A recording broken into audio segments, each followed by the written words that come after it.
Well নিউট্রিশনটাও একটু বলি আজকে। মুখগহ্বরের কাজ।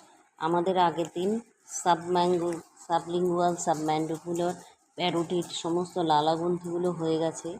আজকে হচ্ছে মুখগহ্বরের কাজ। মুখগহ্বরের কাজ হচ্ছে খাদ্য প্রবেশ করে মুখের মাধ্যমে। খাদ্য প্রবেশের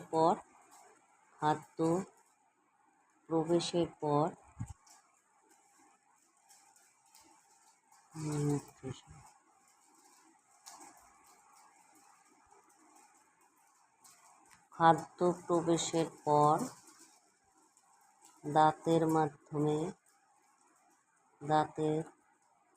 মাধ্যমে পতন, ছেদন, পেষণ। ঠিক আছে। নেক্সট হচ্ছে মুখগহ্বরে খাদ্যবস্তুর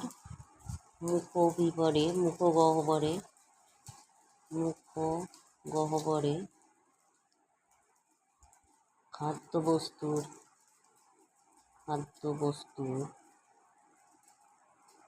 আংশিক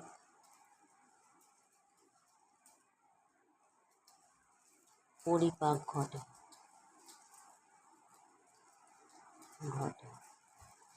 বোঝা গেছে।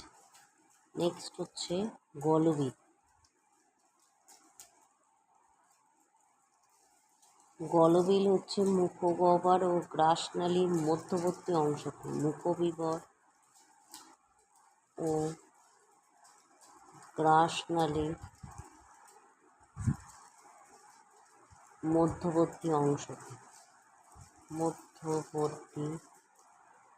অংশকে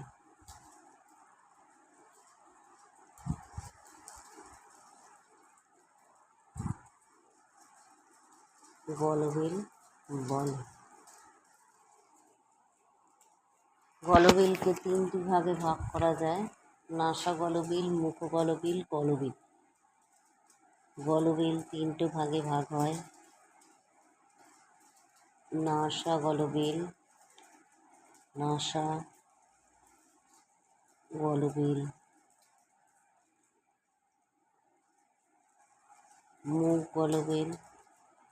মুখগলবিল আর হচ্ছে স্বর।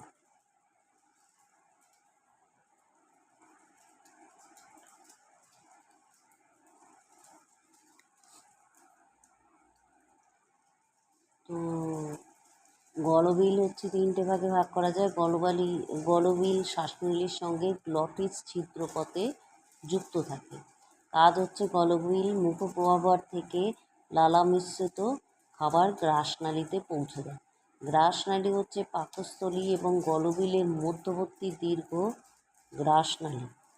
গ্রাসনালী। হচ্ছে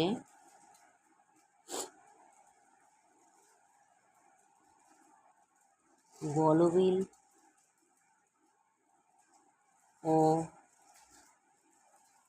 পাকস্থলীর মধ্যবর্তী অংশকে বলে।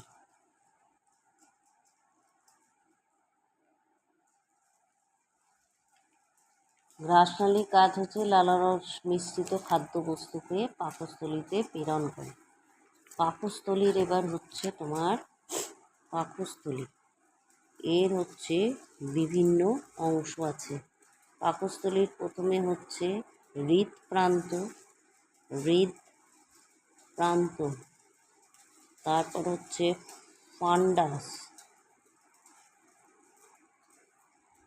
তারপর হচ্ছে দেহ বা বডি, তারপর হচ্ছে পাইরেলিক প্রান্ত।